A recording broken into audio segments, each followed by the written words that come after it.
It's 16:45 local time, October 30th, 2025. In the South China Sea, between the Paracels and the Spratlys, the U.S. destroyer USS John Finn is running a freedom of navigation patrol at 26 knots. Combat sees it first. Radar screens spike 2 PLA Navy Type 52D destroyers just lit up active surface tracking and are closing fast inside 3 nautical miles. No radio call, no warning, just steel on the horizon and hard lock. Alarms hit the ship. Sailors sprint to battle stations. Seal hatches, strap in. CIC goes full focus. Blue light, tight voices, hands-on headsets. The electronic warfare team keeps the ship in passive listen mode, soaking every Chinese radar pulse without radiating back.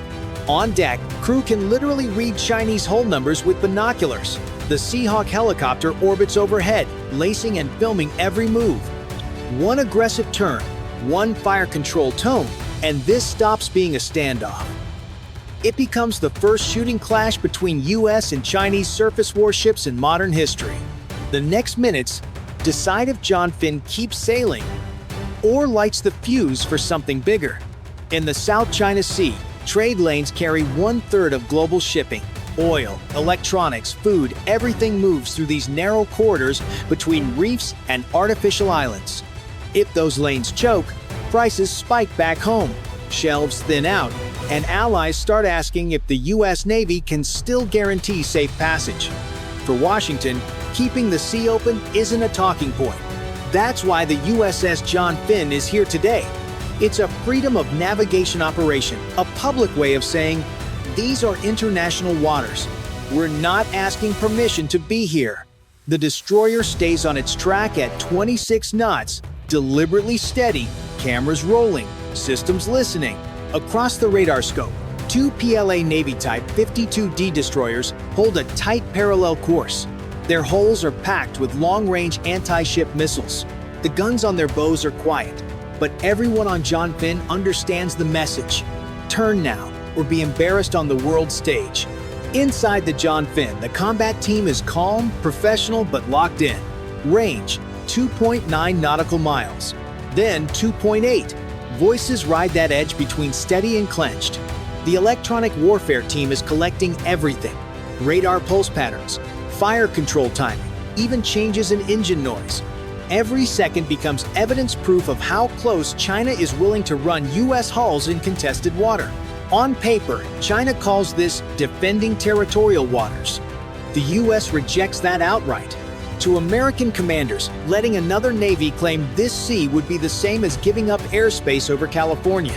2 stories, 1 ocean, and now the gap between them is less than 3 nautical miles. So here's the question. If you were standing on that bridge right now, do you hold course and dare them to blink, or do you turn out to avoid lighting the fuse? Press 1 to hold the line, press 9 to break off. Say it in the comments, because this is the moment the world finds out who yields first. 16:52 local time. Distance, 2.8 nautical miles. Inside USS John Finn, the Combat Information Center glows in cold blue light. Both Chinese ships, active surface track, the radar watch calls. That means their systems aren't just scanning anymore. They're locking on the American destroyer. Above, the Seahawk circles wide. Its laser paints both Chinese ships, pulling back live range, bearing, and heat data. The feed confirms what everyone already feels in their chest.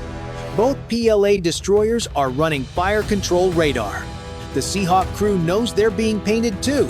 Down in combat, the SLQ-32 console is alive with thin spikes of color. Radar bursts, comms packets, short electronic pulses. The ship stays passive, not transmitting. John Finn is listening, not shouting. Every emission from the Chinese side is recorded, time-stamped, saved. Later, that record will matter in briefings, in diplomacy, even in the next Rules of Engagement update. 16:57. A sharp tone rolls across the bridge. Bearing change, Kunming. Combat reports. CNS Kunming swings about 15 degrees inward and closes to 2.7 nautical miles. At this distance, a destroyer doesn't have to fire to hurt you. It just has to force you to turn in public. Hughes doesn't turn. "Mark that bearing. Keep logging," he says. No radio reply. No warning call. Calm is its own signal. On deck, the 5-inch gun crew is in position. Safeties are set. Hands are steady. Nobody's panicking. They all know the rule. Never shoot first, never back down. The Seahawk drops lower. Rotor wash kicks salt spray across the forward deck. The water between all three ships looks calm, but it's wired tight. Then the second Chinese destroyer, CNS Haiku, mirrors the move. Now both PLA ships are running almost parallel to John Finn, inside 3 nautical miles. For the sailors watching through scopes and cameras, it feels unreal. On paper, it's still peacetime. In reality, this is strike distance. One wrong tone, one sudden lock, and this goes straight into the history books as the first shooting clash between US and Chinese surface warships.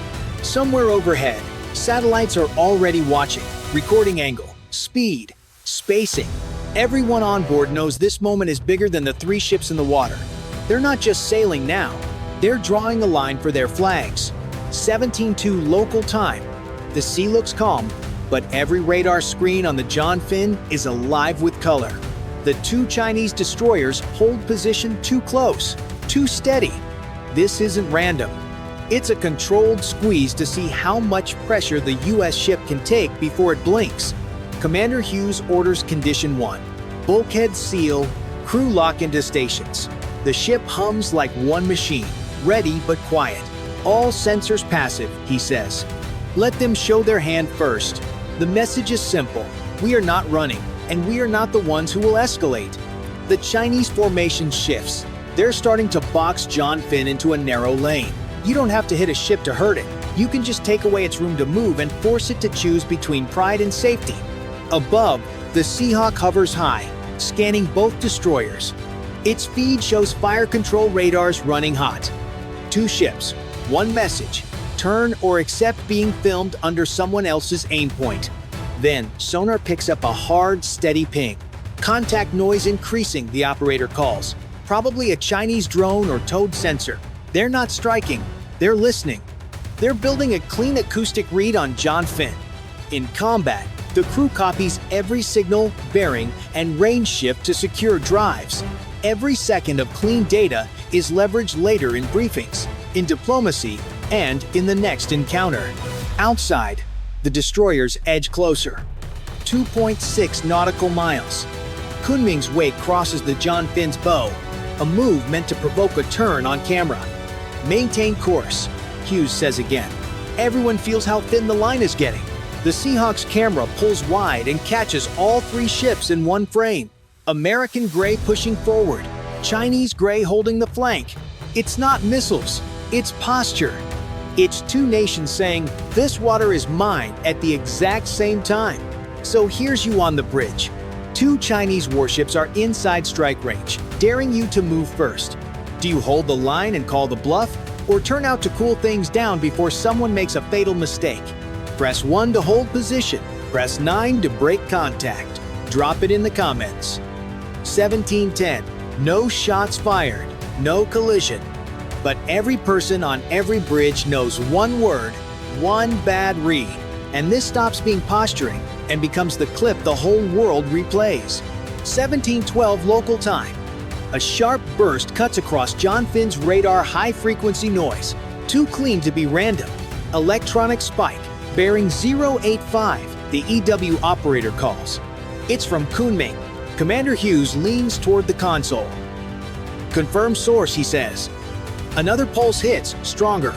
Sensors flash red, direct fire, control radar lock. For 3 seconds, John Finn is painted as a target everything short of a missile launch. On deck, sailors freeze. The 5-inch gun slews slightly toward the contact. Weapons tight. Hughes orders, "We do not start this fight." Above, the Seahawk records the flicker of radar heat from both Chinese ships. Then, without warning, Haiku fires a flare bright orange, trailing smoke. Not a weapon, but a message. Combat reports overlap. Flare fired. Visual confirmed. Range steady. 2.6 nautical miles. The bridge goes silent except for the hum of engines. One wrong move, and this stops being posturing. Hughes grips the railing. He doesn't call higher command. He doesn't broadcast. Maintain course, he says. The destroyer moves on, straight and steady, while the flare burns out above gray water. Inside combat, every heartbeat feels amplified. They all know what that radar lock meant, a warning, deliberate and measured. The Seahawk banks wide, showing 3 ships frozen in geometry and willpower.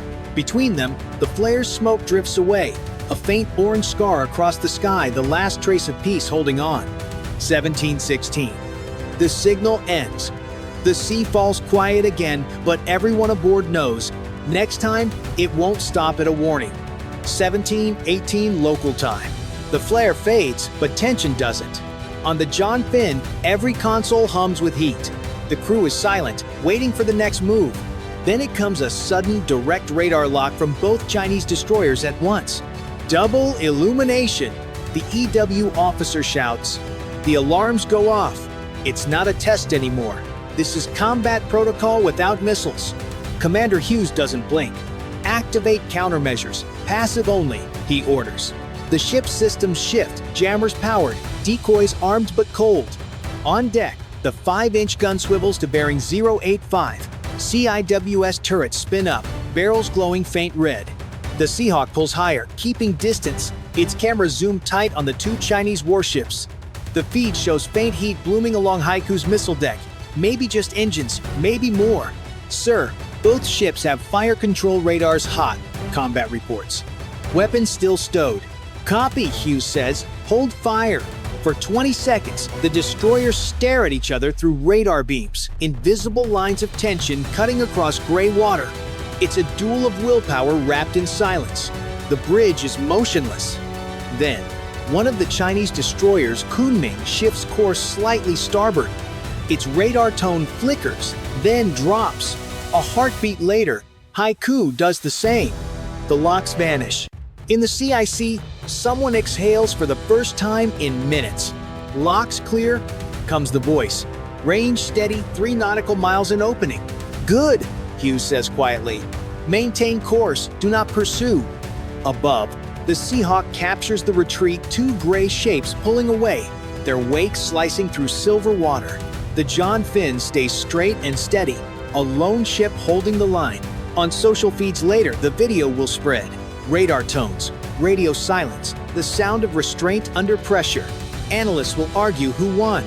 But everyone watching knows this was the closest call in years. 1 flare, 1 radar pulse away from the first real fight between superpowers at sea. If you were in that chair, would you have held your fire like Hughes or ordered a counterstrike to end the threat for good? Press 1 to hold fire or 9 to strike first. Tell us what you do in that split second. 1724. The horizon clears. The sea is calm again. But calm now feels like something earned fragile, temporary, and full of echoes. 1740 local time. The tension drains from the air.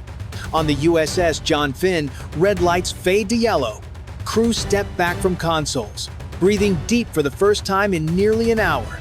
Outside, the South China Sea lies calm again, endless gray water under a pale sky, as if nothing happened. But everyone aboard knows something did. The radar logs, video feeds, intercepted pulses all become part of a new record. Within hours, encrypted files move to Pearl Harbor and the Pentagon. Analysts will replay every frame of that standoff, measuring restraint in milliseconds. For Washington, it's a quiet victory. A patrol completed, intelligence gained, no shots fired. For Beijing, it's a show of resolve, shadowing an American destroyer at strike range and walking away untouched. Both will claim discipline. Both will say they won. For the sailors, it's different. Restraint isn't glory. It's pressure, the kind that stays long after the adrenaline fades. They stood inside the narrow line between peace and war, knowing one wrong move could have lit the fuse. Later, the footage will circle the world. The closest call in modern naval history.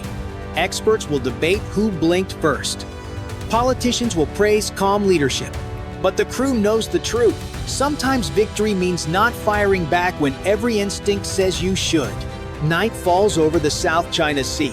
The John Finn holds her course, leaving a white trail through black water. Far behind, the Chinese destroyers vanish into haze, their radars silent, their message sent. For now, the ocean is still peace, resting on human restraint. But somewhere, both sides are studying, adjusting, waiting for the next encounter. Because they know it's coming. And next time, maybe neither side blinks. If that moment comes, do you believe calm will hold, or will someone finally cross the line? Press 1 for peace, or 9 if you think the trigger gets pulled. The sea stays open tonight. Tomorrow, it may not. It's 9:45 on the 21st of February 2025. In the South China Sea near Ayungin Shoal, 2 U.S. destroyers pick up multiple radar contacts closing fast. Alarms echo through steel corridors. Crews rush to stations, boots pounding the deck. Outside, gray water heaves as Chinese Coast Guard cutters and steel-hulled militia boats spread out. Over loudspeakers, warnings crackle in English, Tagalog, and Mandarin. The U.S. commander grips the bridge rail. This is no drill. Ahead, Philippine patrol vessels hold course toward the rusting hulk of BRP Sierra Madre. Engines surge, horns blare, and white water erupts as larger ships cut across bows. A helicopter circles high. Cameras track every move. Radio channels jam with orders and protests. One cutter angles in, throwing a hard block. The destroyers hold steady speed, whistle long, refusing to yield. Every second, the chance of collision grows. This standoff has minutes to stay cold or tip into chaos. Ayungin Shoal is a remote reef, but it carries heavy weight. To Manila, it is part of its own waters, guarded by the rusting BRP Sierra Madre run aground as a symbol of presence. To Beijing, it is territory claimed under its 9-dash line. And to Washington, it is the front line of a promise defending an ally against coercion. Every supply run here is a struggle. Small Philippine patrols bring food, fuel, and soldiers across open water. Chinese Coast Guard cutters, backed by swarms of militia boats, try to block them with mass and intimidation. On this day, the clash scales higher. 2 U.S. destroyers sail alongside, signaling that America will not step back. This mix of forces ally, superpower, and rival turns a shallow reef into a flashpoint with global stakes. The reef itself offers nothing. No port, no city, no airstrip. But its position controls sea lanes that carry trillions in trade each year. If one side seizes dominance here, insurance spikes, cargo shifts, and trust in American security guarantees starts to unravel. For the Philippines, failure means hunger and isolation for troops on the Sierra Madre. For the U.S., failure means more than losing a shoal. It means allies doubt and adversaries push harder elsewhere. This is why both sides take risks, with steel hulls scraping meters apart. No shots fired yet, but each aggressive move raises the chance of a sudden miscalculation. The commander on the destroyer knows one wrong turn, and a collision sparks a crisis that pulls nations deeper into confrontation. And here's where you come in. If you think the U.S. and its allies must stand firm, press 1 inch the comments. If you believe China's pressure will keep pushing through, hit 9. Either way, make sure to subscribe so you don't miss the next twist in this tense standoff. 10-5. The bridge of USS Ralph Johnson hums with tension. Radar shows Chinese militia boats pushing forward in clusters, cutting across the Philippine supply track. On the radio, voices clash. Philippine officers issue warnings while Chinese cutters demand withdrawal. The U.S. commander replies firmly, "We are operating lawfully in Philippine waters." The contest of words shifts to a contest of moves. From starboard, BRP Malapascua angles in, escorting the supply ship toward the reef. A militia boat darts across her bow, steel hull scraping within meters. Malapascua blasts a horn and presses on. Behind her, BRP Bagakai runs parallel, forcing open a lane. The crew's no hesitation means failure. The Sierra Madre must be resupplied. Chinese cutters tighten their formation. CCG 5304, a massive Type 818, slides in front like a wall. Its deck crew film every move, propaganda cameras ready. The destroyer captain orders a steady 12 knots, closing the gap without aggression but refusing to yield. USS Dewey mirrors the maneuver on the opposite flank. Together, the warships form a corridor. At 10:20, tension spikes. A militia boat accelerates straight at the Philippine supply vessel, cutting across its bow in a spray of white water. Philippine sailors shout, clinging to rails. Over open channel, an American officer snaps. "Unsafe maneuver, you are endangering lives." The reply in Mandarin is cold. "Leave this area immediately." The destroyers answer with presence. A Seahawk lifts off from USS Dewey, circling overhead. Its camera locks onto Chinese cutters, recording harassment for global broadcast. Down below, sailors arm hoses and prepare fenders, bracing for impact if another ramming attempt comes. By 10:40, the convoy inches forward, every meter contested. Chinese ships' flashlights, blare horns, and cut tight circles around Philippine boats. Yet the American destroyers hold steady, shielding the convoy without firing a shot. Beijing must now choose, back off or escalate. Every sailor feels the weight. No missiles, no shells, but the danger is real. A collision here could ignite crisis in seconds. On the horizon, storm clouds build. The first engagement has begun, and nerves of steel are tested to the limit. 11. The convoy crawls forward, pressure mounting. Chinese cutters tighten their ring while militia boats dart in jagged arcs. Wakes cross at bad angles, throwing spray over rails. Philippine patrols fight to hold formation as gaps open, close, and open again. USS Dewey eases a few degrees to starboard, narrowing the corridor. Its radar paints the nearest cutter not to fire, but to show every move is tracked and recorded. USS Ralph Johnson mirrors the angle, covering the Philippine flank and keeping the supply ship tucked inside a steel hallway. At 11:15, a near miss jolts every watchstander. CCG 21514 sides across BRP Bagakay's bow, forcing a hard engine idle. Metal shrieks, spray hammers the deck, and for 3 seconds sailors brace for impact. Bagakay blasts its horn in raw defiance. The destroyers hold course and speed, tension tight as wire. Above the Seahawk circles, streaming video to Manila and Washington. In command centers, officers watch hulls pass within meters, every shove and block captured. Beijing's bet, intimidation without war. Washington's bet, deterrence without shots. The reef is a stage, and the audience is the world. Radio traffic stacks like waves, warnings, accusations, clipped replies. Through it all, the Philippine supply vessel inches forward, refusing to yield. Each cable length gained feels like a small victory. Each pass grows sharper, riskier. Deck crews rotate. Medics wait with stretchers and blankets. By 11:30, the pattern shifts. Several militia boats split from the ring and sprint at the supply ship. The destroyer captain reacts. Helm, 2 degrees tighten defense. Mounts track. Hoses run. Fenders hang ready. The crew knows. If this line breaks, the enemy strikes home. No one assumes the next pass will be clean. Dewey slides between a militia pack and the Philippine boat. Whitewater boils along the hull. On loudspeakers, a calm voice.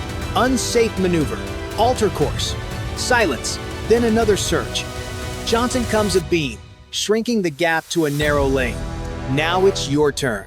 If you think the US line can hold, drop a 1-inch the comments. If you believe China's pressure will break through, press 9. And don't forget to subscribe so you're here for the next move in this tense showdown. 11:45. Just as the convoy seems ready to grind through, the pattern shifts. From the north edge of the shoal, a cluster of Chinese militia boats appears smaller, faster, stripped for speed. They skim the chop with brutal turns. These aren't cutters that block with mass. They jab, confuse, and try to force collisions. The Philippine supply ship, heavy and slow, is the prize. Bagakay and Malapascua pivot to screen, but the swarm moves like bees. One boat slices so close its wake, slams the bow. Cameras whirl. Radios flare with warnings in 3 languages. The US destroyers read the change instantly. Deploy small craft now. From Ralph Johnson's stern, rigid hull boats drop and roar ahead. Crews in helmets and vests. They spread like outriders, forming a mobile wall that meets speed with agility. For the first time, U.S. forces shift from static presence to active maneuver. Overhead, the Seahawk banks low, rotor wash kicking spray. Sensors track the swarm boat by boat. A near miss flashes across the feed too close for comfort, and the crew calls it in. The escalation is by risk, not firepower, but the danger feels the same. The convoy inches towards Sierra Madre. With each cable length, the swarm grows bolder, closer passes, sharper cuts. Philippine sailors shoulder rifles as a warning, muzzles down. The destroyers add speed, white trails unfurling, making it harder for the militia to pin the supply ship. This is the turn no one wanted. Small, fast, knife-edge tactics where one mistake could send men into the sea. On the bridge, the U.S. commander's voice stays even. Hold formation. Deny them the spark. The fight has shifted from heavy walls to reflex and nerve, and the next seconds will decide if nerve holds. 12:10. The clash peaks. The Philippine supply ship is within sight of Sierra Madre, but the swarm throws everything into the final block. Dozens of militia boats surge from both flanks, engines howling, wakes colliding in chaotic spray. Larger Chinese cutters close from behind, trying to trap the convoy in a tightening vice. USS Ralph Johnson and USS Dewey surge forward, steel walls pressing into the chaos. Their hulls throw massive wakes that buffet the smaller boats, forcing sudden turns. On the bridge, every order is sharp, clipped, no wasted breath. Gunners stand ready, hoses charged, cameras rolling. At 12:15, the closest pass yet. A militia boat darts straight for Bagakay. The Philippine crew brace, shouting warnings, but Johnson cuts across, forcing the smaller vessel to sheer off at the last instant. White spray explodes over both decks. Cheers erupt below, but the tension only grows. One slip could still be deadly. Above, the Seahawk dives lower, engines hammering the air. Its cameras catch every second of the dangerous dance, broadcasting proof of reckless maneuvers. Command centers in Manila and Washington watch live. Breaths held. Beijing's cutters push closer, horns blasting, as if daring the U.S. to strike first. 12:20. The final push. Philippine crews hold steady, steering the supply ship toward the reef. Malapascua and Bagakay weave to guard its flanks. The swarm closes again, bows flashing in the sunlight. U.S. destroyers blast long horns, echoing like thunder across the shoal. The convoy is within minutes of safety or disaster. For the sailors, adrenaline wipes out fatigue.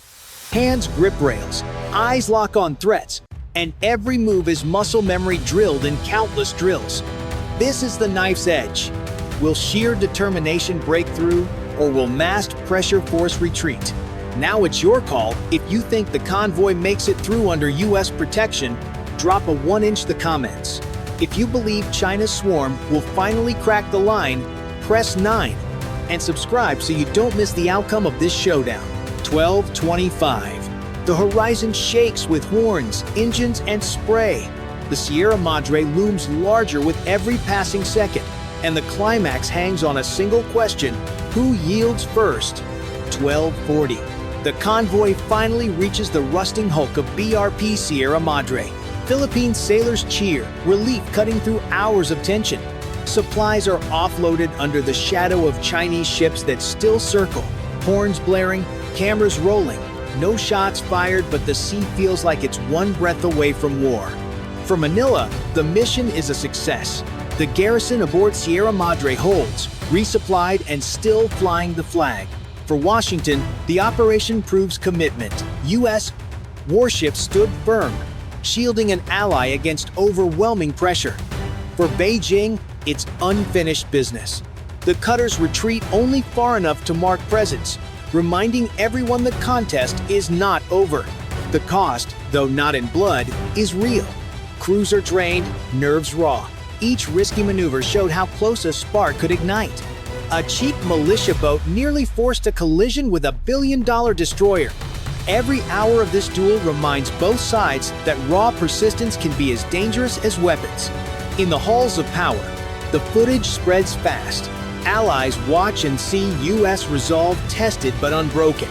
Markets feel the ripple, insurance rates adjust, shipping lanes recalculate, and adversaries take notes. Flooding the sea with small, cheap craft forced 2 destroyers and a full task group to stay on edge for hours. Strategically, the message is mixed. America proved it will defend Philippine waters, but China showed it can contest every mile without firing a shot. The reef remains supplied, but the pattern is clear. Each run will be harder, each blockade denser, each gamble riskier. Tonight, the South China Sea is quiet, but only on the surface. Every ship, every commander knows the next confrontation could come any day, and the pressure will only build. And here's where you weigh in. If you think this stand proves US resolve will hold the line, press 1" the comments. If you believe China's relentless pressure will grind through in the end, press 9. Either way, subscribe so you don't miss the next chapter in this high-stakes struggle. The reef is supplied, the line is held for now. But the question hangs heavy. What happens when the next run doubles the swarm or brings missiles from the shore? That's the story waiting on the horizon.